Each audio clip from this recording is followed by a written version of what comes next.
Hello viewers, welcome to YouTube channel the physics wave and my name is Hemant Kumar. जैसा कि हमने last time study किया था the apparent weight of the person in a lift, उससे जो अपना next topic है वो अपने पास क्लास 11th फिजिक्स के अंदर यूनिट जो 3 है अपनी लॉज ऑफ मोशन, उसमें जो अपने पास जो नेक्स्ट टॉपिक है वो principle of the conservation of linear momentum. ठीक है, इसके बारे में हम वैसे 9th क्लास में पढ़ भी चुके हैं इसको, और तो अब बेसिक हम इसका पढ़ चुके हैं। ठीक है, 9th में तो इसमें कोई नया चेंज है नहीं इसमें। तो इसकी स्टेटमेंट हम पढ़ चुके थे। इसकी स्टेटमेंट हमने क्या देखा था? हमने पढ़ा था कि for an isolated system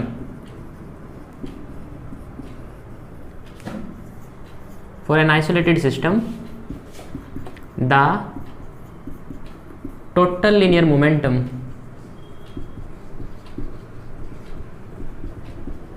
of a system is conserved,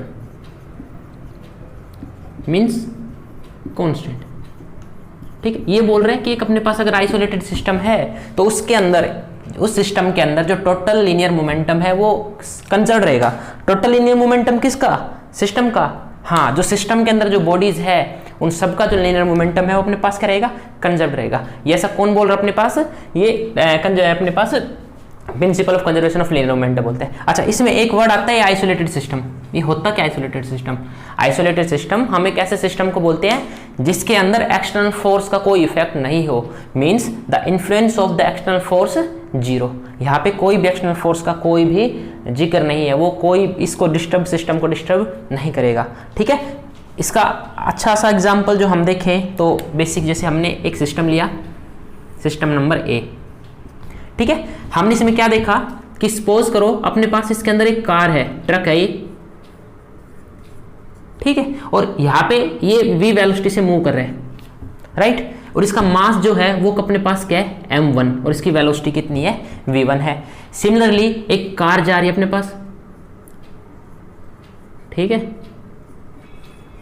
ये अपने पास कार है और कार भी क्या मूव कर रही है? वेलोसिटी v2 एंड इसका मास क्या है? m2 है। ठीक है, हमने सपोज किया जो v2 है वो क्या लेस देन है v1। भाई अगर कार स्लो चलेगी तभी तो इनका कोलिजन होगा, टक्कर होगी, है ना। तो क्या किया, सपोज करो इनके बीच कोलिजन हुआ। ठीक है, इसी सिस्टम की बात करें, हमने सिस्टम बी मान लिया हमने इसको। हमने सिस्टम बी में क्या देखा कि जो ट्रक है उसने क्या किया? टक्कर मार दी कार के ना। अच्छा, टक्कर मारने के बाद, कोलिजन होने के बाद क्या कार की वेलोसिटी सेम रहेगी या क्या ट्रक की वेलोसिटी सेम रहेगी? नहीं रहेगी ना। तो इसका जो मान लेते हमने वेलोसिटी है वो क्या हो गई टक्कर लगने के बाद? v1 dash. ठीक है, और इसका मास अपने पास हम m1 लेके चलते हैं, और जो अपने पास जो कार है जो इसकी वेलोसिटी क्या हो गई? v2 डैश, और इसका मास m2। ठीक है, यानी ये अपने पास क्या हो गया? Before collision, before accident collision, and this one case is after collision. बात समझ में आई? अच्छा, अगर मैं इस सिस्टम का मोमेंटम कैलकुलेट करना चाहूं तो इस सिस्टम का मोमेंटम क्या हो जाएगा? भाई अपने पास ट्रक का मोमेंटम क्या हो गया? हमने माना p1। ठीक है, p1 कितना हो गया अपने पास? p1 कितना हो जाएगा ट्रक का? m1 v1, है ना। और कार का p2 क्या हो गया? Momentum of car m2 v2। तो टोटल मोमेंटम कितना हो गया इस सिस्टम का? मैंने pi लिख दिया, initial momentum of the system, that is p1 plus p2, और वो क्या हो गया अपने पास? m1 v1 plus m2 v2। अपने पास क्या हो गया? Momentum before collision. अब चल इस केस में देखें हम इसको, अगर हमने देखा तो बाद में जो ट्रक का मोमेंटम क्या सेम रहेगा या चेंज होगा? वो क्या रहेगा? सेम नहीं, वो क्या हो जाएगा? चेंज हो जाएगा। क्यों? क्योंकि वेलोसिटी क्या हो गई? चेंज हो गई। वेलोसिटी चेंज होने से हमने माना इसका जो मोमेंटम है वो हो गया p1 dash, that is m1 v1 dash, right. Car का मोमेंटम भी क्या रहेगा? सेम या चेंज? चेंज हो जाएगा। क्यों? क्योंकि उसकी वेलोसिटी भी कार की क्या हो गई? चेंज हो गई, that is p2 dash is equal to m2 v2 dash. तो हम मोमेंटम क्या हो जाएगा? pf, final momentum p1 dash plus p2 dash, that is m1 v1 dash plus m2 v2 dash. ये अपने पास क्या हो गया pf। ठीक है, ये अपने पास क्या आया pi आया और ये मेरे पास क्या आ गया pf। और इस ये क्या बोलता है, ये प्रिंसिपल बोलता है कि जो pi है वो क्या होगा इक्वल टू pf, यानी मोमेंटम बिफोर और आफ्टर क्या रहेगा कंजर्व रहेगा फॉर एन आइसोलेटेड सिस्टम। यहाँ पे क्या हमने कोई एक्सटर्नल फोर्स की बात की नहीं की हमने यहाँ पे ना हमने कोई फ्रिक्शन फोर्स लगाया है ना कोई बाहर से एक्सटर्नल फोर्स लगाया है, सिर्फ किसका फोर्स लगाया है मतलब कार और ट्रक के बीच का। ठीक है, कोई भी एक्सटर्नल फोर्स नहीं है, तो मोमेंटम बिफोर और आफ्टर क्या रहेगा सेम। तो इसको हम ऐसे लिख सकते हैं m1v1 plus m2v2 is equal to m1v1 dash plus m2v2 dash. और यही क्या है, यही बोलता है कंजर्वेशन ऑफ लीनियर मोमेंटम। बात समझ में आई, ये अपने को कौन बताता है कंजर्वेशन ऑफ लीनियर मोमेंटम बताता है। ठीक है फाइन। अब अगर हम बात करें इसकी एप्लीकेशंस की तो देखिए इसकी एप्लीकेशंस, अगर हम इसकी एप्लीकेशन की बात करें तो इसकी जो प्रैक्टिकल एप्लीकेशंस है तो इसकी जो पहली जो मेन एप्लीकेशन आती है वो होती है रिकॉइल ऑफ गन।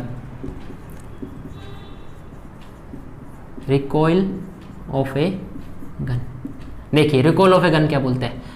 अच्छा, हमने एक फायरिंग की है कभी नहीं, फायरिंग तो कहाँ की होगी है ना। तो हमने एक एग्जांपल लेते हैं कि अपने पास एक गन है, ठीक है मेरे पास एक गन है राइट, इसके अंदर बुलेट है, चलो बनाई देते हैं ना, इनविजिबल है वो।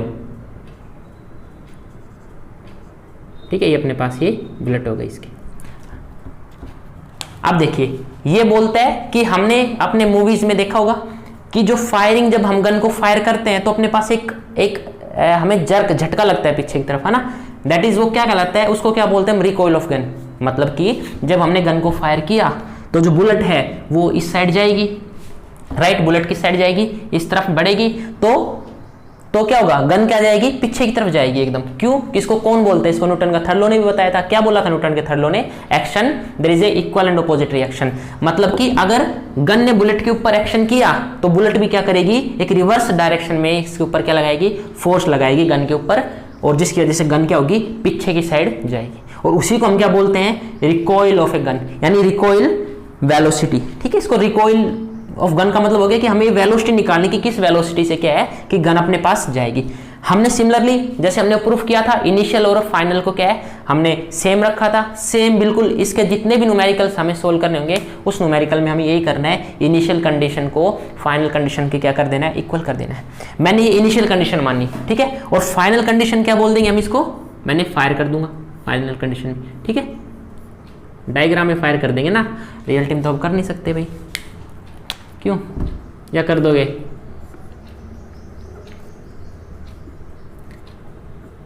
ये अपने पास क्या हो गई बुलेट। ठीक है, हमने माना कि जो mass let m1 be mass of bullet, ठीक है मास ऑफ बुलेट है अपने पास, bullet whatever, and m2 be mass of gun. ठीक है, v1 be velocity of gun, velocity of bullet, ठीक है, and v2 be velocity of gun. और इसी को हमने क्या बोला है रिकॉइलिंग वेलोसिटी या रिकॉइल वेलोसिटी, जो हमें कैलकुलेट करनी है। बात समझ में आया, ये इनिशियल कंडीशन है अपने पास, फाइनल कंडीशन है। अब देखो क्या होगा, इसकी वेलोसिटी किधर जा रही है, ये इसको मैंने माना v1, तो जो गन की वेलोसिटी है वो किधर जाएगी v2। बात समझ में आई, जो गन का मास है वो क्या है m2 और जो बुलेट का मास है वो क्या है m1। हमने क्या करना है सबसे पहले बिफोर फायरिंग सेम कंडीशन, उसमें बिफोर कोलिजन किया था, इसमें हम क्या करेंगे फायरिंग करेंगे। क्या किया हमने बिफोर फायरिंग, क्या देखा before firing total linear momentum क्या है अपने पास, फायरिंग करने से पहले जो टोटल लीनियर मोमेंटम है जिसको मैं बोल रहा हूं PI, वो क्या रहेगा mass of the gun, sorry momentum of the gun plus momentum of the bullet.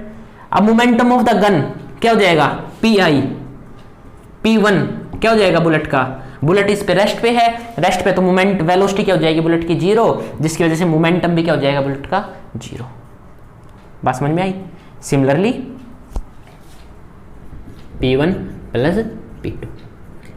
Similarly P2 क्या है, फॉर गन। ठीक है, गन का हमने क्या देखा, गन रेस्ट पे हमने ऐसे रखी हुई, तो गन रेस्ट पे है तो गन की वेलोसिटी क्या हो गई, 0 हो गई, तो मोमेंटम भी क्या हो गया, गन का 0। मतलब कि before firing we have total linear momentum is 0। बात समझ में आई। अगर हम बात करें आफ्टर मोमेंटम की, आफ्टर फायरिंग की, तो टोटल लीनियर मोमेंटम PF वो क्या हो जाएगा अपने पास, P1 प्लस P2। P1 क्या है, क्या 0 है, नहीं, क्यों, क्योंकि अब बुलेट के पास क्या कुछ वेलोसिटी है और इसका कुछ मास भी है, तो इसका जो मोमेंटम है वो क्या हो जाएगा अपने पास, m1v1 प्लस गन का मोमेंटम होगा क्योंकि गन का क्या होगा, मास होगा, और इसकी वेलोसिटी भी क्या होगी, क्योंकि पीछे की तरफ ये जाएगी तो इसकी क्या होगी, कुछ वेलोसिटी होगी, मींस नॉन जीरो। और कंजर्वेशन ऑफ लीनियर मोमेंटम क्या बोलता अपने पास, Pi is equal to PF, यानी linear momentum before is equal to linear momentum after. ये किसने बोला, ये अपने पास conservation of linear momentum, right. अब हम क्या करेंगे, इसको अगर हम सोल्व करें, इसको थोड़ा रब कर देते हैं यहां से। हमने क्या किया, हमने अब ठीक है, हमने अब क्या किया, अपने पास मोमेंटम बिफोर, इनिशियल क्या है अपने पास 0, फाइनल क्या हो गया अपने पास m1v1 प्लस m2v2, राइट। और हम इसको क्या लिख सकते हैं, m1v1 plus m2v2 is equal to 0। बात समझ में आई, क्योंकि मोमेंटम एक वेक्टर क्वांटिटी है, तो अगर मैं इसके ऊपर वेक्टर लगा रहा हूं तो कोई गलत बात नहीं है ना, गलत नहीं है तो हम लगा सकते हैं, अगर गलत बात होगी तो नहीं लगाएंगे। ठीक है, तो हमने क्या देखा, m1v1 या फिर m2v2 is equal two of minus of m1v1, ये भी सही बात है ना, कर सकते हैं फिर। और अपने पास ये v2 क्या हो गया अपने पास, वेक्टर ऑफ v2 क्या हुआ अपने पास, m1v1 अपॉन में m2, ये अपने पास क्या आ गई, v2 आ गई, और v2 अपने पास क्या थी, वेलोसिटी ऑफ द गन, और वेलोसिटी ऑफ द गन को हमने क्या बोला था, recoil velocity of the gun, means recoiling of the gun, ये मेरे पास क्या आ गई v2। अच्छा, यहाँ पे एक नई चीज आ रही है, ये माइनस आ रहा है, ये माइनस क्या रिप्रेजेंट कर रहा है, वेक्टर क्वांटिटी के अंदर माइनस का आना मतलब क्या रिप्रेजेंट करता है, वो डायरेक्शन को रिप्रेजेंट करता है। किसको रिप्रेजेंट करता है, वो डायरेक्शन को। तो इसका मतलब क्या बोलेंगे कि जो वेलोसिटी ऑफ रिकॉइल गन है, रिकॉइल गन v2 वो क्या रहेगी, in the opposite direction to the direction of the velocity of the bullet. अर्थात अगर वेलोसिटी ऑफ द गन इस साइड जाएगी तो बुलेट, अगर बुलेट की जो वेलोसिटी अगर वो इस साइड होगी तो गन की वेलोसिटी किधर होगी, उसके ऑपोजिट साइड होगी। ये किसने बोला, लीनियर मोमेंट, अपने पास principle of conservation of linear momentum ने बोला। ये बात समझ में आई पक्का। यहां से हमें क्या पता चल रहा है, यहां से हमें एक चीज का पता चला क्या, कि जो वेलोसिटी v2 है वो इनवर्सली प्रोपोर्शनल है m2 के। मतलब कि अगर गन का मास जितना ज्यादा होगा उतनी रिकॉइल वेलोसिटी क्या होगी, कम होगी, और जितना मास कम होगा उतनी ही रिकॉइल वेलोसिटी क्या होगी, ज्यादा होगी। मतलब कि अगर m1 ग्रेटर देन m2 है तो v1 लेस देन क्या होगा, v2। इसको थोड़ा समझना, सोचना, बात समझ में आई। अगर मास बढ़ गया तो v2 क्या हो जाएगी, कम हो जाएगी। ये कौन बोलता है, कंजर्वेशन ऑफ लीनियर मोमेंटम। इसलिए जो लड़ाई वगैरह होती है वहां पे आपने देखा होगा सोल्जर्स एक तो AK-47 को यूज कर रहे हैं और दूसरा पिस्टल को यूज कर रहे हैं, और जो पिस्टल होती है वो ज्यादा रिकॉइल होती है, ठीक है। तो इसलिए बेटर है कि हम हैवी गन को यूज करें, है ना, क्योंकि हैवी गन होगी तो उसका मास ज्यादा होगा, मास ज्यादा होगा तो उसकी रिकॉइल वेलोसिटी क्या होगी, अपने पास कम होगी। ये अपने पास क्या होगा, इसकी अपने पास एप्लीकेशन नंबर 1, इसको नोट कर लेना, ठीक है, ये अपने पास इंपॉर्टेंट है, ठीक है। और ये पूछते हैं ये क्वेश्चन, ठीक है, एक इंपॉर्टेंट है अपने पास, ये बात समझ में आई। चलो ठीक है, अब जो दूसरी एप्लीकेशन है वो बोलते हैं कि व्हाइल फायरिंग के time gun is held tightly to the shoulder, spelling सही है, हाँ देख लेना आप, ठीक है। सोल्डर क्या क्या बोलते हैं कि जो जब हम फायर करते हैं गन को, तो जो गन है उसको हम अपने शोल्डर के ऊपर टाइटली हेल्ड करते हैं। फॉर एग्जांपल कैसे, आपने देखा होगा कि जो गन है वो थोड़ा इस तरह से होती है ना क्या सर, कितनी अच्छे गन बनाते हो, है ना। ये जो है ये एरिया, ये हम कहाँ पे रखते हैं, ये अपने शोल्डर पे रख लेते हैं, ठीक है। और जब हम फायर करते हैं, अब क्या हुआ, फायर ऐसा क्यों किया हमने, ऐसा हमने इसीलिए किया कि हमने क्या पढ़ा, फॉर्मूला पढ़ा है, जो V2 है वो इनवर्सली प्रोपोर्शनल किसके है, M2 है।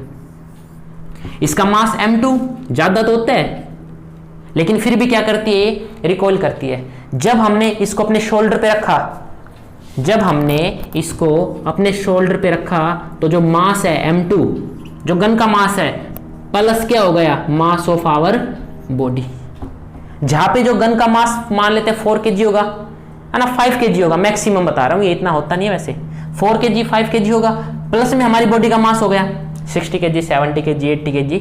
सोल्जर्स होते नहीं वैसे इतने वेट के, लेकिन फिर भी मान लिया हमने 60 kg है, तो 60 प्लस में 4, पहले मास 4 kg था, लेकिन अब कितना हो गया, वो 64 हो गया। मतलब कि मास क्या है, बहुत ही ज्यादा इंक्रीज हो गया। अगर मास बहुत ज्यादा इंक्रीज हो गया तो वेलोसिटी, रिकॉइल वेलोसिटी क्या हो गई, बहुत ज्यादा डिक्रीज हो गई।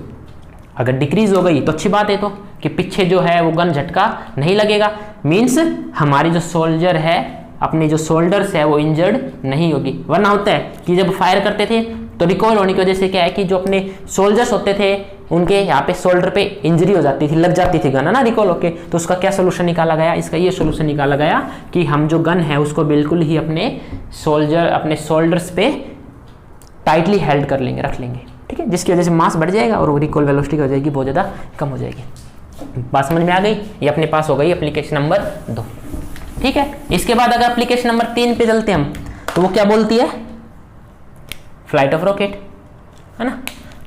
नंबर 3, फ्लाइट ऑफ रॉकेट, मतलब कि ना रॉकेट की फ्लाइट, रॉकेट की फ्लाइट है, ठीक है। देखो कैसे, अपने पास एक रॉकेट है, ठीक है, और आपने देखा होगा कि जो रॉकेट के पीछे ये नोजल्स होते हैं, छोटे छोटे नोजल्स होती है, ठीक है, और इनसे क्या निकलती है, एस्केप गैसेज, हॉट गैसेज निकलती है बहुत ज्यादा। उनकी वेलोसिटी क्या होती है, बहुत ज्यादा होती है, राइट। उनकी वेलोसिटी इतनी होती है कि जिनका मोमेंटम होता है, पीआई मान लेते हैं हमको, वो मोमेंटम बहुत ही ज्यादा होता है इस साइड। तो कंजर्वेशन लीनियर मोमेंटम क्या बोलता है कि पीआई प्लस पीएफ वो क्या होना चाहिए, 0 होना चाहिए। मतलब कि PI is equal to minus of PF होना चाहिए, है ना। और ये वेक्टर क्वांटिटी है, तो मतलब कि ऑपोजिट डायरेक्शन होनी चाहिए। तो इसका मतलब क्या हुआ कि ये जो मोमेंटम है इन हॉट गैसेज का वो बहुत ही ज्यादा है। मोमेंटम ज्यादा है मतलब क्या ज्यादा है, उनकी वेलोसिटी बहुत ज्यादा है।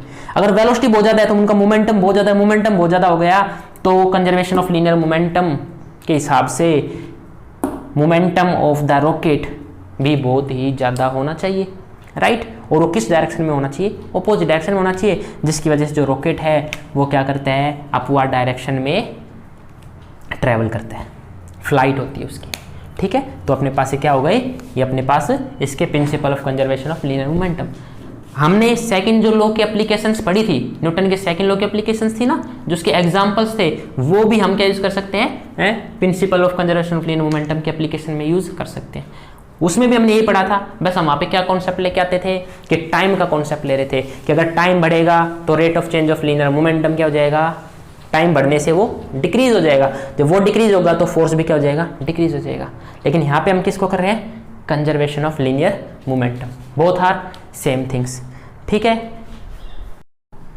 जो नेक्स्ट टॉपिक है इसके अंदर हमें देखना है कि जो सेकंड लॉ है is the real law of motion. Real law of motion का क्या मतलब हुआ कि जो सेकंड लॉ है उससे हम क्या कर सकते हैं, फर्स्ट लॉ को भी एक्सप्लेन कर सकते हैं और सेकंड लॉ से हम थर्ड लॉ को भी एक्सप्लेन कर सकते हैं। तो उसके तरीके से देखा जाए तो जो सेकंड लॉ है वो इंपॉर्टेंट लॉ है, ठीक है। क्यों, उससे हमने फर्स्ट लॉ को भी एक्सप्लेन किया और हमने थर्ड लॉ को भी एक्सप्लेन किया, ठीक है बच्चों। तो देखो कैसे, सबसे पहले हमने देखना है कि जो फर्स्ट लॉ है वो content in the second law, की जो फर्स्ट लॉ है वो सेकंड लॉ में कंटेंट है वही देखते हैं हम। हमें पता है क्या, according to Newton second law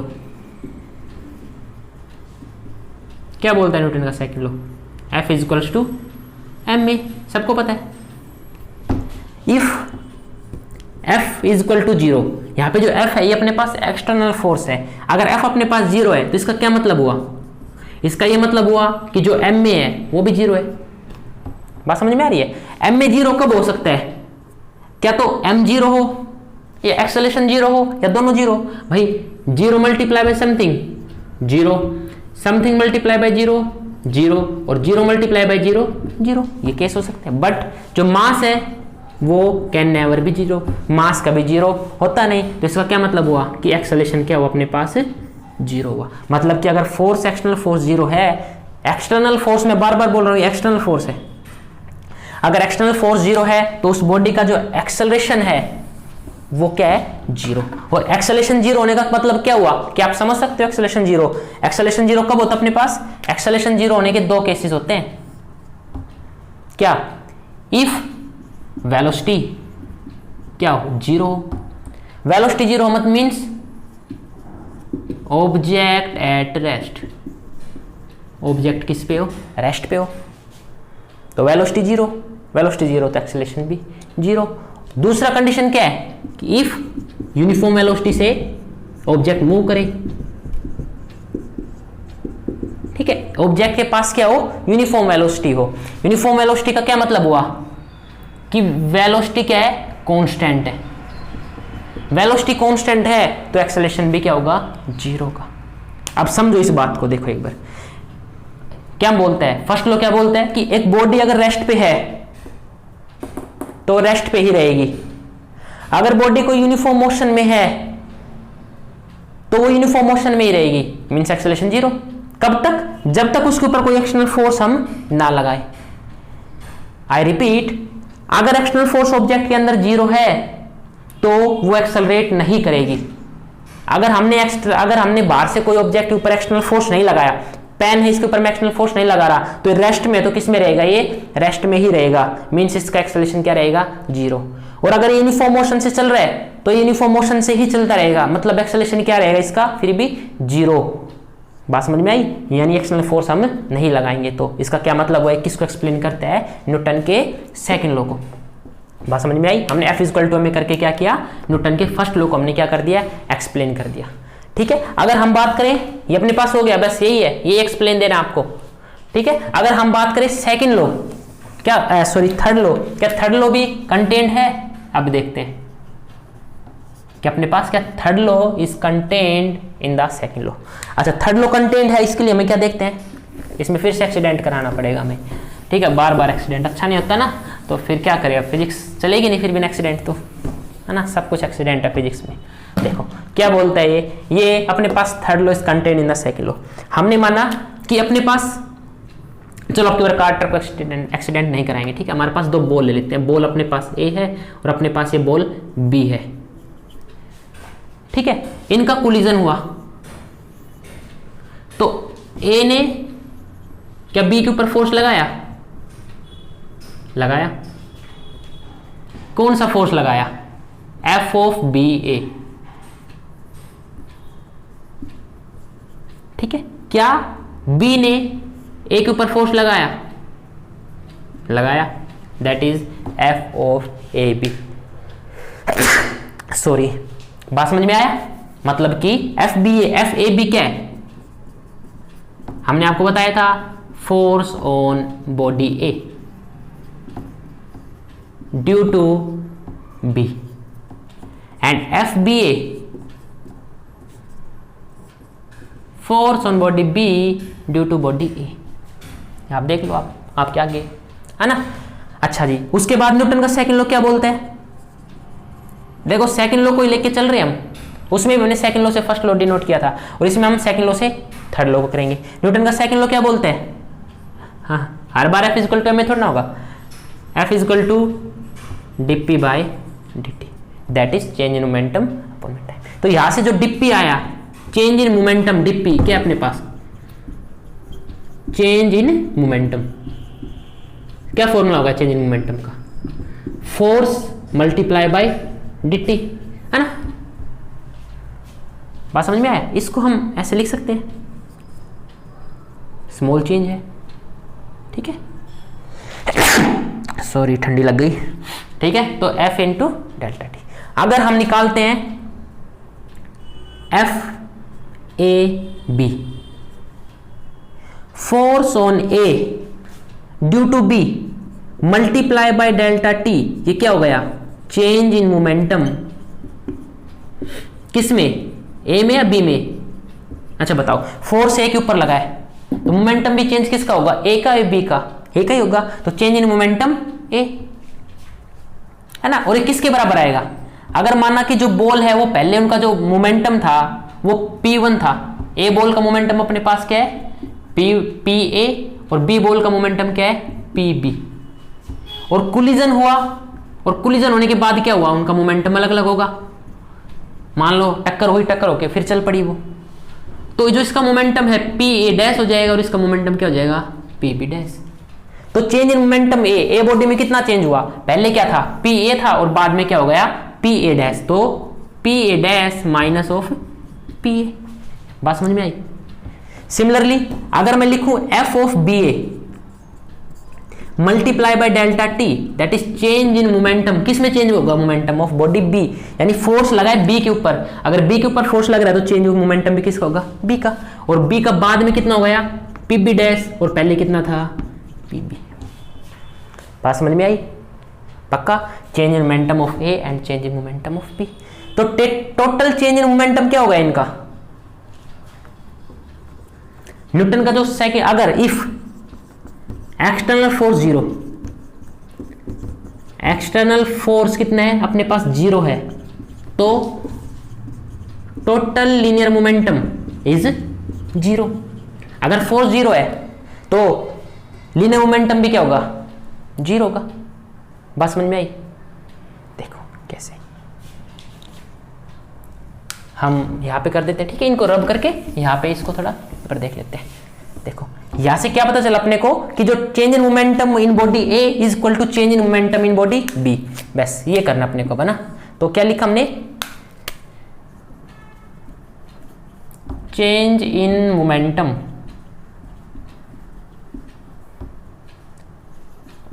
of body A is equal to change in momentum of body B. पहले में कितना चेंज हुआ, P A dash minus of P A, और बाद में P B dash minus of P B. बात समझ में आई। ये हमने क्या किया, लीनियर मोमेंटम को हमने कंजर्व करके हमने इसको लिख दिया। उसके बाद क्या हम ऐसे लिख सकते हैं इसको, P A dash minus of P B dash is equal to minus of P B, ये इधर जाके क्या हो गया प्लस ऑफ पी। बात समझ में आ रही है कैसे किया, देखो है ना। क्या मतलब कि टोटल चेंज अपने पास एक्सटर्नल फोर्स अगर जीरो है तो टोटल लीनियर मोमेंटम क्या हो जाएगा zero. Total linear momentum of zero होने का क्या मतलब है कि अपने पास this one plus this one is equal to zero. नहीं समझ में आया कि total change in momentum zero, change in momentum A में हुआ प्लस में बी में हुआ, तो हम इसको ऐसे लिख सकते हैं that is F of A B multiply by delta T plus of F of B A multiply by delta T is equal to zero. ये तो मतलब हुआ अगर एक्सटर्नल फोर्स जीरो है तो टोटल चेंज इन मोमेंटम भी क्या होगा जीरो के बराबर होगा। इसका मोमेंटम कितना चेंज हुआ प्लस इसका मोमेंटम चेंज कितना हुआ और इज इक्वल टू जीरो। यहां से हमने क्या लिखा, F of A B plus F of B A is equal to zero, है ना। डेल्टा टी अपने पास चला गया, गायब हो गया से, तो अपने पास क्या आया F of A B is equal to minus of F B. ये कहीं देखा देखा लग रहा है, नहीं लग रहा देखा देखा, कि अगर फोर्स एफ बी है तो माइनस ऑफ फोर्स बी है। ये कौन है, action that is equal and opposite reaction, Newton का थर्ड लॉ तो ये तो बोलते हैं कि अगर एफ ने अगर ए के ऊपर फोर्स लगाया बी ने तो बी भी क्या लगाएगा, सॉरी अगर ए के ऊपर फोर्स लगाया बी ने तो ए भी क्या लगाएगा बी के ऊपर फोर्स लगाएगा, बट ऑपोजिट किस में लगाएगा, डायरेक्शन में लगाएगा। मतलब ये क्या हुआ, ये प्रूव्ड हो गया क्या, न्यूटन का थर्ड लॉ। यानी हमने सेकंड लॉ से क्या कर दिया, न्यूटन के थर्ड लॉ को हमने प्रूव किया। ठीक है, आज अपना हमने आज सेकंड लॉ के बारे में पढ़ा, और इसको अब जो नेक्स्ट टॉपिक हो उसमें हम कनेक्टेड मोशन पुली प्रॉब्लम पढ़ेंगे, जो कि बहुत इंपॉर्टेंट कॉन्सेप्ट होता है पॉइंट ऑफ व्यू से। अगर हम जेई देखें, नीट देखें, तो उसको हम अच्छे से एक्सप्लेन करेंगे with example. And please like the videos, subscribe the videos and share the videos. Thank you.